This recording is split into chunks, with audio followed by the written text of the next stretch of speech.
Welcome to SN classes. This is Neha Khurana. So guys, आज का जो मेरा टॉपिक है वो है सीटेट 2020 क्लास 6 की सिविक्स। ये जो है हमारा आज लास्ट चैप्टर है, लेसन नंबर 9। कुछ प्रॉब्लम्स की वजह से मैं आपसे जो है लास्ट लेसन डिस्कस नहीं कर सकी, क्योंकि इसमें हैंड रिटन नोट्स की ज़रूरत पड़ती है। जैसा कि आप सबको पता ही है कि मैं आपको हैंड रिटन नोट्स जो है प्रोवाइड करती हूँ, तो इसीलिए ऐसा नहीं हो पाया। बट आज जो है हम अपना जो ये लेसन है बिल्कुल कंप्लीट कर लेंगे। तो लेसन नंबर 9 है, और वीडियो के एंड में आप please like share and subscribe ज़रूर करके जाइएगा, साथ में बेल आइकन को जरूर प्रेस कीजिएगा। तो आप जो है टाइटल देख रहे हैं शहरी क्षेत्र में आजीविका। तो जो हमारी पिछली वीडियो थी वो थी ग्रामीण क्षेत्र में, कि जो गांव के लोग थे वो किस तरह अपना जीवन यापन करते थे। तो इस पूरी वीडियो में आपको जो है शहर के बारे में पता लगेगा कि जो शहर में लोग अपना जीवन यापन कैसे करते हैं। इस टॉपिक पर आने से पहले मैं आपको कुछ शहर के बारे में बताना चाहती हूँ। हमारे पूरे भारत में 5000 से भी ज़्यादा शहर हैं जो एनसीईआरटी के अकॉर्डिंग हैं, और 27 जो हैं महानगर हैं। ठीक है, 27 हमारे महानगर हैं और 5000 से भी ज़्यादा शहर हैं, जिसमें चेन्नई है, ठीक है, और मुंबई है, और दिल्ली और कोलकाता। ये जो हैं 4 प्रमुख हैं, जो कह सकते हैं नगर हैं। और प्रत्येक नगर में गाइस 10 लाख से भी ज्यादा जो है आपको लोग मिलेंगे। ठीक है, प्रत्येक नगर में। तो आप अंदाजा लगा सकते हैं कितना बड़ा कम्युनिटी आपको यहाँ पर मिलेगा। और इसमें जितने भी लोग हैं गाइस वो सब काम करते हैं। और ये शहर में क्या काम करते हैं, नौकरी करते हैं या रोजगार में लगे हैं, तो इस पूरी वीडियो में आपको जो है पता लगेगा कि शहर में कैसे लोग अपना जीवन यापन करते हैं। तो गाइज मैं आपको बता देती हूँ कि अब जो हमारा चैप्टर स्टार्ट हो चुका है, और यहाँ पर गाइज आपको ये दिख रहा होगा पॉइंट कि शहर के कुछ पेशे। जैसे कि यहाँ पे मैं आपको बता दूं कि लेसन स्टार्ट हुआ तो उसमें शुरू में सब्जी वाले के बारे में बताया गया कि एक जैसे सब्जी वाला खड़ा है, फूल वाली खड़ी है, अखबार बेचने वाला खड़े हैं, मोची हो गया, नाई हो गया, अच्छा साइकिल ठीक करने वाला हो गया। ऐसे बहुत से कार्य जो हैं कि एनसीईआरटी में बताए गए हैं, लेकिन मुझे ऐसा कुछ खास नहीं लगा मैं आपको बताऊं तो। लेकिन इसमें कुछ मेन पॉइंट्स है गाइस, सिर्फ और सिर्फ मैं वही आपसे डिस्कस करूंगी, ज़्यादा मैं आपसे डिस्कस नहीं करने वाली हूँ। इसमें कुछ ऐसे लोग हैं जो सड़कों पर काम करते हैं और चीज को बेचते हैं। उनकी कोई चीज खराब हो जाए तो उनकी मरम्मत भी करते हैं, कोई चीज आपकी खराब हो जाए तो उनकी मरम्मत करते हैं। और ये जो होते हैं गाइज, ये सब रोजगार में लगे हुए हैं। ठीक है, बहुत से ऐसे हैं। अब ऐसे कहेंगे कौन कौन से ऐसे लोग हैं, जैसे गुब्बारे बेचने वाले हो गए, फुटपाथ पर ये काम करते हैं, फुटपाथ पर ही सोते हैं। ये सब कार्य हैं जो ये अपने सड़कों पर ही करते हैं। ये छोटी मोटी चीजें जो आपको भी लगता होगा कि जब आप ट्रैवल करते हैं तो आपको बीच में छोटे छोटे बच्चे दिखते होंगे, तो ये जो कार्य होते हैं गाइज, ये सड़कों पर ही वो करते हैं, और ये सब रोजगार में लगे हुए हैं।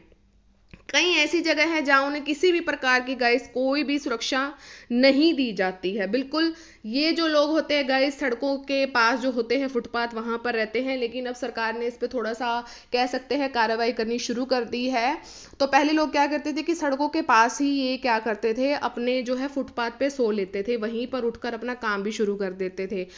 इवन इनकी एक जगह भी होती थी जहां पर ये क्या करते थे, अपने सामान को रखते थे और शाम को वहां से ये सामान को ले जाते थे, और उसमें वो खाने की पीने की चीजें भी होती थी। ठीक है, तो इस वजह से कह सकते हैं कि कोई सुरक्षा नहीं थी, कोई भी चीज कोई भी उठा सकता है। तो इस तरह हम कह सकते हैं इनको किसी भी प्रकार की सुरक्षा नहीं थी। ठीक है, हमारे देश के शहरी इलाकों में लगभग 1 करोड़ लोग जो हैं गाइस फुटपाथ और ठेलों पर सामान बेचते हैं। आप अंदाजा लगा सकते हैं कि एक नगर की बताई गई है, वहां पर 10 लाख से भी ज्यादा लोग रहते हैं। ठीक है, मैंने अभी आपको एक आंकड़ा बताया था, और उसमें आपको बताया जा रहा है कि 1 करोड़ लोग की वो फुटपाथ और ठेलों पर क्या बेचते हैं, सामान बेचते हैं। ठेलों पर जैसे भुजिया वाला हो गया, चाट वाला हो गया, तो ऐसा कुछ। ठीक है, अब गाइस मैं आपको बताती हूँ, मैंने आपको भी बताया फुटपाथ के बारे में, एनसीईआरटी में सिर्फ इतना ही बताया है। अब जैसे ये 2 लेडीज आपस में बात कर रही हैं, तो अब ये कपड़ों की दुकानों में घुस जाती हैं। तो कपड़ों की दुकानों में से मुझे कुछ इंपॉर्टेंट पॉइंट लगे हैं, तो मैं आपको वो बता देती हूँ कि रेडीमेड कपड़ों का माल ज्यादातर मुंबई, अहमदाबाद, लुधियाना और त्रिपुरा से आता है। ठीक है, ये आपको याद रखना है। कुछ दिल्ली के पास शहर जैसे गुड़गांव और नोएडा से भी आता है। रेडीमेड कपड़ों के बारे में बताया गया है, जो हम पहनते हैं। रेडीमेड किसको कहते हैं, जो हम दर्जी से नहीं सिलवाते हैं। तो ये कुछ ऐसे कपड़े हैं जो ये आपको जगह बताई गई हैं, तो एनसीईआरटी में बताया गया है। तो मुझे कुछ खास नहीं लगा मैं अगर आपको बताऊं तो, लेकिन एज ए नॉलेज मैं आपको बता रही हूँ कि अगर क्वेश्चन आ जाता है तो आपने अटेम्प्ट कर लेना है। और ये कुछ ऐसे लोग हैं कि जो विदेशों से भी क्या करते हैं, कपड़ों को मंगवाते हैं, रेडीमेड कपड़ों को। तो ये गाइज आपको याद रखना है। चलिए आगे बढ़ते हैं। हाँ, अब जो ये हमारा अगला टॉपिक है गाइस, थोड़ा सा इंटरेस्टिंग है कि लेबर चौक के बारे में बताया गया है। पढ़ने से पहले मैं आपको थोड़ा सा एक आइडिया दे देती हूँ कि लेबर चौक वो होता है कि लेबर से आप समझ सकते हैं कि यहाँ पर आपको मजदूर मिलेंगे, ठीक है, दिहाड़ी के मजदूर मिलेंगे। आप दिहाड़ी से क्या अंदाजा लगाते हैं कि आप मान लीजिए एक दिन का काम करवा रहे हैं, आप कोई घर बना रहे हैं और एक दिन का काम करवा रहे हैं, तो जब जो दिन बीत जाएगा, यानी एक दिन जब बीत जाएगा, आप उनको पैसे दे देंगे जो उनका काम का खर्चा होगा, मतलब जो काम वो करेंगे तो आप उनको पे कर देंगे। तो ये होते हैं दिहाड़ी मजदूर। तो लेबर चौक एक ऐसी जगह है जहां पर आपको जो है दिहाड़ी के मजदूर मिलेंगे, ठीक है। लेकिन ऐसा कुछ नहीं है कि उनको रोज काम मिले, ऐसा कुछ भी नहीं है। उन्हें रोज काम मिले ऐसा हो ही नहीं सकता, क्योंकि घर रोज रोज नहीं बनते, या भवन रोज रोज नहीं बनते, या कुछ भी ऐसे कार्य जो दिहाड़ी पर हम करवाते हैं वो रोज रोज नहीं होते हैं गाइज, वो मौसम के अनुसार होते हैं। तो उस टाइम वो दूसरा काम खोजते हैं, यानी ये भी सुरक्षित नहीं है। तो एनसीईआरटी में आपको लेबर चौक के बारे में बताया गया है। चलिए पढ़ते हैं अब। यहाँ दिहाड़ी पर काम करने वाले मजदूर और मिस्त्री मिलते हैं। कुछ जहां भवन बन रहे होते हैं वहां पर मजदूरी करते हैं, कुछ भोजा ढोते हैं और ट्रकों से सामान उतारते हैं, कुछ टेलीफोन की लाइन और पानी की पाइप के लिए खुदाई भी करते हैं। तो ये कुछ ऐसे काम बता रहे हैं जो ये दिहाड़ी के मजदूर करते हैं, और लेकिन काम हमेशा इनको नहीं मिलता, ये मैं आपको बता चुकी हूँ। ओके, अब गाइस इसमें नौकरी के बारे में बताया गया, बहुत ही इंटरेस्टिंग है ये वाला पॉइंट कि सरकारी नौकरी और प्राइवेट नौकरी के बारे में बताया गया है। तो ये मुझे कुछ इंपॉर्टेंट लगा, तो सारा ही मैंने इसमें कवर किया है। चलिए पढ़ते हैं।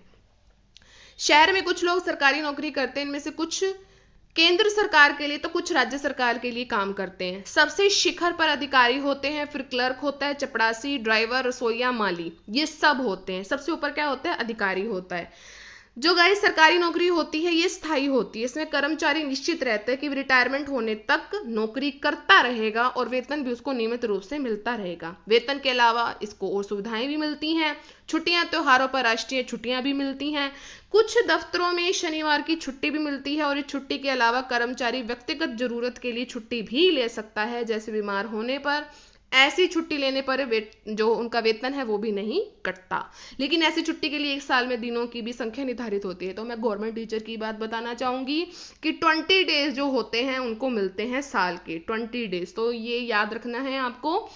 अब सरकारी कर्मचारी और उसके परिवार के सदस्यों को स्वास्थ्य सुविधाएं भी मिलती हैं। एक नियत राशि तक इलाज में लगे खर्चे का भुगतान भी क्या करता है, सरकार द्वारा किया जाता है। अब रिटायरमेंट की हम बात कर लेते हैं, जिसको हम कहते हैं सेवानिवृत्त, जो रिटायर हो जाते हैं, तो उनके बारे में यहाँ पर बताया गया है कि वेतन का एक हिस्सा हर महीने सरकार के पास जमा होता है। इस धनराशि का इस्तेमाल कर्मचारी के रिटायरमेंट पर किया जाता है। रिटायरमेंट के समय सरकारी कर्मचारी को एक बड़ी रकम एक मुश्त मिल जाती है, एक साथ ही उसको मिल जाती है। हर महीने उसको पेंशन भी मिलता है। पेंशन इतनी होती है कि जिससे उसका बुढ़ापा क्या हो, कट जाए, ठीक है। अब गाइस हम बात करेंगे प्राइवेट कंपनी की नौकरी की, कि प्राइवेट कंपनियों में क्या होता है। कई लोग निजी कंपनियों में काम करते हैं और कुछ प्राइवेट कंपनियां काफी बड़ी होती हैं। इन कंपनियों में लगभग हर सुविधा दी जाती है जो सरकारी नौकरी में मिलती है। अब गाइस हम बात करेंगे कि स्थायी कर्मचारी और अस्थायी कर्मचारी कौन से होते हैं। स्थायी कर्मचारी वो होते हैं जिनको आप अच्छी तनख्वाह दे सकते हैं, नौकरी भी इनकी सुरक्षित रहती है और इनको सारी सुविधाएं मिलती हैं। और अस्थायी कर्मचारी वो होते हैं कि इनको कुछ भी सुविधा नहीं मिलती, ना इनकी अच्छी तनख्वाह होती है और इनका ये भी नहीं पता हो कि कब इनको नौकरी से हटा दे। तो गाइज सिर्फ और सिर्फ मैं अगर आपको बताऊं कि मुझे इस लेसन में यही मेन पॉइंट लगे हैं। बाय चांस कुछ पॉइंट अगर रह भी जाते हैं तो जब हम क्वेश्चंस करेंगे, जब हम जो है रिवीजन मोड करेंगे, अगर उसमें कुछ अच्छा लगा तो मैं आपको उसी टाइम बता दूंगी। तो गाइज फिलहाल सिर्फ इतना ही। तो गाइज ये कैसा लगा वीडियो मुझे कमेंट सेक्शन में जरूर बताइएगा। इसी के साथ क्लास 6 की जो सिविक्स है हिंदी मीडियम में वो बिल्कुल कंप्लीट हो चुकी है। अगर आपको किसी भी चैप्टर की PDF चाहिए तो आप मेरे फेसबुक पेज को जरूर फॉलो करें, या मुझे वहां पर आप पर्सनली मैसेज भी कर सकते हैं। और अगर आपने मुझे ईमेल के भी द्वारा मुझे जो है कांटेक्ट कर सकते हैं, nehasailkhurana@gmail.com। तो वहाँ पर भी आप मुझे ज़रूर कांटेक्ट कर सकते हैं। प्लीज़ जो है नीचे डिस्क्रिप्शन बॉक्स में आप सब कुछ देख लीजिएगा। और इसी के साथ गाइज जो हमारा चैप्टर है और जो ये हमारी सीरीज़ है क्लास 6 की सिविक्स बिल्कुल कंप्लीट हो चुकी है। अब हम जल्दी से स्टार्ट करेंगे क्लास 7 की सिविक्स। तो जल्दी से लाइक कर दीजिए, शेयर कर दीजिए, सब्सक्राइब का बटन ज़रूर प्रेस कर दीजिए, जिससे मेरी आगे आने वाली जितनी भी वीडियोस होंगी आपकी नोटिफिकेशन जो है आपके पास तुरंत पहुंच जाएगी। किसकी? मेरे चैनल की। तो मिलेंगे अपनी नेक्स्ट वीडियो में। Till then thank you so much for guys, bye bye guys and take care.